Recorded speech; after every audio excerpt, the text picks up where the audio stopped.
Hello friends, welcome back to my channel. तो friends, आज का हमारा टॉपिक है बेसिक कॉन्सेप्ट और स्ट्रेस एंड स्ट्रेन। यह MSc zoology first semester subject ecology का टॉपिक है। तो बिना किसी देरी के हम लोग टॉपिक स्टार्ट करते हैं। सबसे पहले हम लोग साइनॉप्सिस में आते हैं। साइनॉप्सिस में पहला है इंट्रोडक्शन, सेकेंड है उसका डेफिनेशन, उसके बाद है फैक्टर ऑफ स्ट्रेस। इसमें पहला है abiotic stress and it's type. तो पहला हम लोग जो एबायोटिक स्ट्रेस है उसका टाइप्स देखते हैं। तो पहला है फिजिकल स्ट्रेस और सेकंड है केमिकल स्ट्रेस। उसके बाद सेकंड है बायोटिक स्ट्रेस, ठीक है। उसके बाद हम लोग देखेंगे स्ट्रेस विशेष स्ट्रेन। इसमें पहला है इलास्टिक स्ट्रेन और सेकंड है प्लास्टिक स्ट्रेन। उसके बाद है स्ट्रेस रेसिस्टेंस, फिर है stress tolerance and stress avoidance. उसके बाद है कंक्लूजन और फिर लास्ट में आएगा रेफरेंस, ठीक है। सबसे पहले हम लोग इंट्रोडक्शन से स्टार्ट करेंगे। प्रत्येक लिविंग ऑर्गेनिज्म के अंदर किसी न किसी प्रकार से स्ट्रेस उत्पन्न होता रहता है, ठीक है। स्ट्रेस का अर्थ लैटिन भाषा में टू ड्रॉ लाइट होता है, जिसका अर्थ है चुस्त होना। फिजिकल साइंस के अनुसार जब किसी ऑब्जेक्ट में सोर्स लगाया जाता है तब उस ऑब्जेक्ट में स्ट्रेस उत्पन्न हो जाता है। बायोलॉजिकल साइंस के अनुसार जब ऑर्गेनिज्म के इन्वायरमेंटल कंडीशन में किसी भी प्रकार की चेंजेस आती है तो उस ऑर्गेनिज्म में स्ट्रेस उत्पन्न हो जाता है, जिसे ऑर्गेनिज्म के बिहेवियर द्वारा जाना जाता है, ठीक है। आगे देखेंगे इन्वायरमेंटल कंडीशंस, जैसे कि फ्रीज, चिल यानी कि सर्द, हीट गर्म, रॉक यानी कि सूखा, फ्लोड यानी कि बाढ़ और साल्टी यानी कि खारापन, पेस्ट यानी कि कीटनाशक एंड एयर पोल्यूशन के कारण स्ट्रेस उत्पन्न होती है। फिजियोलॉजिस्ट के अनुसार जब ऑर्गेनिज्म की बॉडी किसी कारण से रिएक्ट शो करती है तो उसे स्ट्रेस कहा जाता है। स्ट्रेस के कारण हमारी बॉडी में ऑटोमेटिक प्रोसेस होने लगती है, जिससे हम प्रोटेक्शन प्राप्त कर पाते हैं। स्ट्रेस के कारण या तो हम उसे लाइट करते हैं या फिर स्ट्रेस उत्पन्न करने वाले फैक्टर से दूर चले जाते हैं, जिसे लाइट और फ्रीज रिएक्शन कहते हैं। स्ट्रेस उत्पन्न होने से तुरंत ही फिजिकल और फिजियोलॉजिकल फॉर्म में बॉडी उत्तेजित हो जाता है। स्ट्रेस को उत्पन्न करने में एनिमल का nervous, endocrine and immune system महत्वपूर्ण भूमिका निभाता है। एनिमल में स्ट्रेस होने की उनकी बॉडी में फिजिकल चेंजेस कुछ समय के लिए या तो लंबे समय के लिए दिखाई देता है या तो कुछ समय के लिए दिखाई देता है, ठीक है। अब हम लोग इतना में इंट्रोडक्शन ख़त्म होता है। उसके बाद हम लोग सेकेंड देखेंगे डेफिनेशन। तो किसी बाहरी उद्दीपन के कारण एनिमल के सामान्य अवस्था में परिवर्तन जो एनिमल के अनफोर्टेबल हो और एनिमल स्वयं की अवस्था में बदलाव कर सके, इसे एनिमल के लिए स्ट्रेस या तनाव कहा जाएगा। उसके बाद देखेंगे हम लोग फैक्टर ऑफ स्ट्रेस। इसके 2 टाइप्स होते हैं। पहला है एबायोटिक स्ट्रेस, जैविक तनाव। एबायोटिक स्ट्रेस उसे कहते हैं जब इन्वायरमेंट फैक्टर किसी ऑर्गेनिज्म जीव के लिए अनफेवरेबल प्रतिकूल होता है, जैसे कि मॉइस्चर डेफिसिट नमी की कमी, मॉइस्चर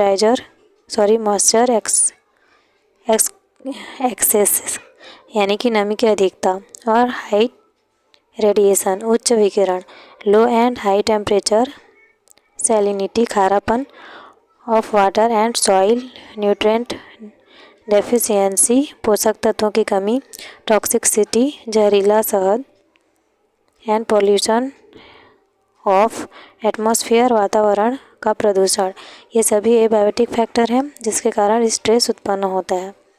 इन्वायरमेंटल स्ट्रेस को 2 ग्रुप में डिवाइड किया गया है। पहला फिजिकल स्ट्रेस और सेकंड केमिकल स्ट्रेस। तो पहला हम लोग देखेंगे फिजिकल स्ट्रेस। ऑर्गेनिज्म में फिजिकल स्ट्रेस निम्न फैक्टर्स के कारण उत्पन्न होता है, जैसे टेम्परेचर ताप, रेनफॉल वर्षा, हाई डेप्थ ऊंचाई गहराई एंड रेडिएशंस विकिरण। उसके बाद पहला है कंट्रोल ऑफ थर्मल स्ट्रेस, ताप के दबाव का नियंत्रण। दोपहर के समय डिजर्ट रेगिस्तान एनिमल थर्मल स्ट्रेस के कारण सैंडी प्लेस छायादार की ओर मूव करते हैं। बोरिंग एनिमल बिल खोदने अत्यधिक हीट से बचने के लिए सॉइल मृदा को डीप गहरी में मूव करते हैं। इस प्रकार मैनी बर्ड मौसम के अनुसार थर्मल स्ट्रेस से होने वाली प्रॉब्लम को कॉम्पेंसेट के लिए माइग्रेट करती है। उसके बाद सेकेंड हम लोग देखेंगे बेकिंग यानी कि धूप सेकना। एक्टोथर्मल एनिमल जैसे कि लिजार्ड, छिपकली अपने बॉडी में होने वाली टेम्परेचर की कमी को पूरा करने के लिए सोलर एनर्जी सौर ऊर्जा का यूज बास्किंग के द्वारा करती है। कुछ एनिमल अपनी बॉडी टेम्परेचर को मेटाबॉलिज्म उपापचय प्रक्रिया के द्वारा इन्वायरमेंट के अनुसार बनाए रखती है। उसके बाद हम लोग थर्ड देखेंगे एस्टिवेशन, ग्रीष्म ऋतु की शिथिलता। कोल्ड ब्लडेड एनिमल ठंडे खून वाला जानवर की बॉडी टेम्परेचर कम होने से बॉडी की मेटाबॉलिक एक्टिविटी चयापचय गतिविधियाँ कमज़ोर पड़ जाती है, जो उनके लिए बहुत बड़ी समस्या बन जाती है। इस स्ट्रेस से बचने के लिए वे अपने बॉडी को समर के समय हीट हाई टेम्परेचर में स्कोरिंग झुलसना गर्मी करती है। इस प्रक्रिया को एस्टिवेशन कहते हैं। उसके बाद देखेंगे हाइबरनेशन और विंटर स्लीप। तो इन्वायरमेंट में अधिक ठंड होने के कारण कुछ एनिमल में स्ट्रेस उत्पन्न हो जाती है, जिससे बचने के लिए डरमेंसी कंडीशन निद्रा अवस्था में रहते हैं, जिसे हाइबरनेशन कहते हैं। उसके बाद आगे देखेंगे formation of anti freeze substance. वह फेज जो एंटार्कटिक एरिया में पाई जाती है। इसके बॉडी में एंटी फ्रीज सब्सटेंस का फॉर्मेशन होता है, जो उसकी बॉडी को वेरी कोल्ड क्लाइमेट्स तंतु से बचाती है। यह कार्य ग्लाइकोप्रोटीन के द्वारा होता है। ठंडी जलवायु तनाव और उपत्वचीय वसा, कोल्ड क्लाइमेट स्ट्रेस एंड सब क्लॉनस फैट। कोल्ड क्लाइमेट के कारण उत्पन्न स्ट्रेस अत्यधिक हानिकारक होती है। कुछ एनिमल में बॉडी सरफेस पर फैट वसा के जमाव होने के कारण इस स्ट्रेस से बचाव हो जाता है। उसके बाद हम लोग सेकेंड देखेंगे केमिकल स्ट्रेस। तो एनिमल बॉडी को सैलिनिटी, खारापन या ऑक्सीजन की सांद्रता में परिवर्तन होने से केमिकल स्ट्रेस उत्पन्न होता है। परासरण नियमन प्रोसेस के द्वारा एनिमल एक्सटर्नल मीडियम के साथ बॉडी के इंटरनल मीडियम के साथ बॉडी फ्लूइड में वाटर एंड साल्ट के मूवमेंट को मेंटेन करती है, जिससे बॉडी स्ट्रेस से बचा रहता है। और ये 2 टाइप के होते हैं। पहला है रिमूवल ऑफ एक्सेस साल्ट। तो जो मेराइन फिशेस के गिल्स में क्लोराइड स्रावी कोशिकाएं सेल पाई जाती है। जब इसकी बॉडी में वाटर लॉस होता है तो बॉडी के अंदर साल्ट इंक्रीज, नमक वृद्धि इत्यादि हो जाती है, जिससे बॉडी में स्ट्रेस उत्पन्न हो जाती है। जिससे बचने के लिए मेराइन फिशेस क्लोराइड स्रावी सेल के द्वारा साल्ट को रिमूव करती है। रिमूवल। उसके बाद आगे देखेंगे रिमूवल ऑफ एक्सेस वाटर। तो फ्रेश वाटर में रहने वाले एनिमल जैसे कि अमीबा के अंदर एंडोऑस्मोसिस अंतर्गर्भाशयी होने के कारण जल की मात्रा बॉडी के अंदर इंक्रीज बढ़ोतरी हो जाती है, जिससे कॉन्ट्रैक्टाइल सिकुड़ा हुआ प्रोसेस के द्वारा बॉडी से बाहर किया जाता है, जिससे बॉडी स्ट्रेस से बची रहती है। ठीक है, आगे देखेंगे सेकेंड बायोटिक या बायोलॉजिकल स्ट्रेस। तो biological stress and mechanical stress यांत्रिकी मशीनी में भिन्नता दर्शाते हैं। ऑर्गेनिज्म एंड डिफरेंट स्पीसीज के बीच इंट्रैक्शन के फलस्वरूप बायोलॉजिकल जैविक स्ट्रेस उत्पन्न होती है। विभिन्न प्रकार की डिजीज, बीमारी, पैरासिटिज्म, परजीवी का प्रभाव तथा ऑर्गेनिज्म के मध्य कंपटीशन के कारण बायोलॉजिकल स्ट्रेस उत्पन्न होती है। इन्वायरमेंटल स्ट्रेस तथा बॉडी में उत्पन्न स्ट्रेस से बचने के लिए जीव द्वारा एनर्जी खर्च करना पड़ता है। बायोलॉजिकल स्ट्रेस के कारण बहुत ज़्यादा बॉडी में इंजरी, चोट उत्पन्न होती है। बायोलॉजिकल स्ट्रेस एक प्लास्टिक स्ट्रेस है, जो कि लिविंग ऑर्गेनिज्म द्वारा इन्वायरमेंटल फैक्टर के प्रभावित होने से उत्पन्न होता है। जब किसी एनिमल बॉडी के सेल में साइटोप्लाज्मिक स्ट्रेस के कारण बॉडी की मेटाबॉलिज्म उपापचयी प्रक्रिया प्रभावित होती है, तो उसे बायोलॉजिकल स्ट्रेस उत्पन्न हो जाती है, जो फिजिकल स्ट्रेन के रूप में शो होती है। ऑर्गेनिज्म में यह स्ट्रेन कभी कभी परमानेंट रूप से सेट हो जाता है, या फिर स्ट्रेस से उत्पन्न स्ट्रेन के कारण एनिमल की डेथ हो जाती है। उसके बाद आगे देखेंगे स्ट्रेस विशेष स्ट्रेन। जब इन्वायरमेंटल फैक्टर एक सीमा से अधिकतम हो जाती है, तो यह ऑर्गेनिज्म के लिए अनफेवरेबल प्रतिकूल होने से स्ट्रेस उत्पन्न करता है। स्ट्रेस के कारण ऑर्गेनिज्म के कंडीशन में जो परिवर्तन होता है उसे स्ट्रेन कहते हैं। न्यूटन के लॉ ऑफ मोशन के अनुसार जब किसी ऑब्जेक्ट पर फोर्स लगाया जाता है तो उसके द्वारा प्रतिबल लगाया जाता है, जो कि लगाए गए फोर्स के इक्वल तथा अपोजिट रिएक्शन के रूप में होता है। स्ट्रेस एक प्रकार का एक्शन है जो ऑर्गेनिज्म की बॉडी एक सब्जेक्ट है जिसमें स्ट्रेस पैदा होती है, जबकि स्ट्रेस से बॉडी की अवस्था में परिवर्तन स्ट्रेन कहलाता है।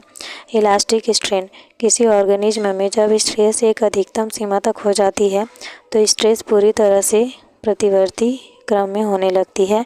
उसके बाद स्ट्रेस समाप्त हो जाती है और जो ऑर्गेनिज्म होता है वो सामान्य स्थिति में आ जाता है। इसका एग्जाम्पल है फिजिकल रबर।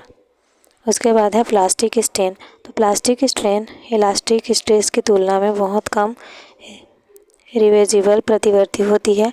यह स्ट्रेस अपरिवर्तनीय होती है। प्लास्टिक स्ट्रेस को स्थायी तनाव भी कहा जाता है। उसके बाद हम लोग देखेंगे प्रतिरोध रेसिस्टेंस। प्रतिरोध तनाव को सहन करने या सहन करने की क्षमता है। उसके बाद आगे देखेंगे स्ट्रेस रेसिस्टेंस। तो प्रतिकूल इन्वायरमेंट में ऑर्गेनिज्म की सर्वाइव करने की कंडीशन को स्ट्रेस रेसिस्टेंस कहते हैं, जो ऑर्गेनिज्म की एबिलिटी शो करती है। उसके बाद है इलास्टिक रेसिस्टेंस। किसी भी प्रकार की स्पेशल स्ट्रेस होने की स्थिति में इस स्ट्रेस को दूर करने के लिए ऑर्गेनिज्म की बॉडी में जो फिजिकल या केमिकल चेंजेस होते हैं उसे इलास्टिक रेसिस्टेंस कहते हैं। उसके बाद देखेंगे प्लास्टिक रेसिस्टेंस। तो यह स्ट्रेस को रोकने के लिए किसी ऑर्गेनिज्म की एबिलिटी है। इन्वायरमेंटल स्ट्रेस को प्लास्टिक एंड इलास्टिक रेसिस्टेंस के रूप में जाना गया है। उसके बाद है स्ट्रेस टॉलरेंस। स्ट्रेस को सहन करने की शक्ति को स्ट्रेस टॉलरेंस या स्ट्रेस से दूर रहने या बचने की कंडीशंस को स्ट्रेस एविडेंस कहते हैं। उसके बाद है फ्रीज टॉलरेंस। अधिक ठंड को सहने की शक्ति। कुछ स्पीसीज में यह एबिलिटी पाई जाती है कि फ्रीज टॉलरेंस की स्थिति में उनके बॉडी के अंदर एंटी फ्रीज का फॉर्मेशन होता है। सभी इंसेक्ट कीट एक्टोथर्मिक होते हैं एवं बॉडी हीट को बनाए रखने के लिए एक्सटर्नल सोर्सेस पर निर्भर रखते हैं।